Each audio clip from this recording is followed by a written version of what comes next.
देखो उसका मेरा पहला टॉपिक अभी हमने क्या पढ़ा था, संकुलन क्षमता। संकुलन क्षमता अब हम एससीसी के लिए पढ़ेंगे।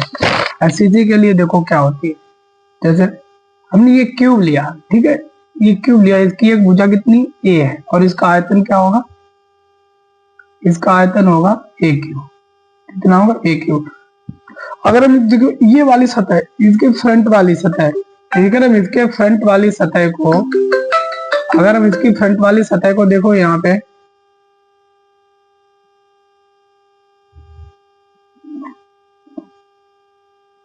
अगर हम इसी को यहाँ पे लिखें, देखो ये हमने फ्रंट वाली सतह ली,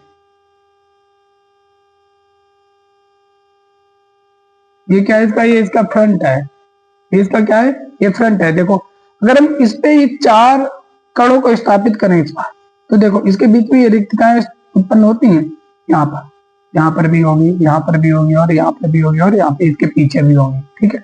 इसी प्रकार देखो अब हम इसे देखेंगे तो देखो एसएससी में कणों की व्यवस्था कुछ इस प्रकार है चित्रानुसार। देखो यहाँ पे देखो एक वृत्त की त्रिज्या कितनी है आर, दूसरे की कितनी आर, और एक भुजा कितनी है, कर्व जो हमने एरिया लिया है इसकी एक भुजा कितनी है ए, ठीक है।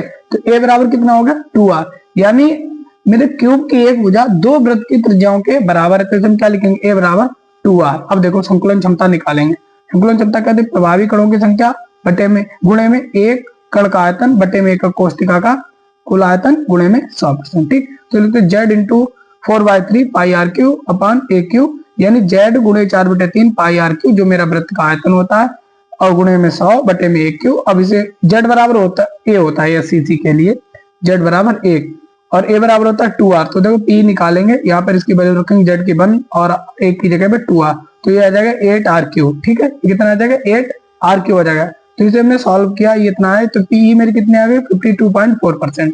ये मेरे क्या हुए, मेरा घेरा हुआ आयतन है। अगर वो मुझे कितना आयतन रिक्त बचा, कितना आयतन रिक्त बचा, तो इसे हम 100 से माइनस कर देंगे तो मेरा कितना आ जाएगा, तो मेरा आ जाएगा 47.6, ये मेरा रिक्त क्षेत्र बच गया। इतनी स्थान ये सतह घेर नहीं पाएगी, यानी इसमें कुल स्थान 47.6% यानी 47.6% खाली रह जाएगा, ठीक है। ये मैंने किसके बारे में पढ़ा, ये सीसी के। दो टॉपिक मेरे और हैं भी, एफसीसी और बीसीसी के बारे में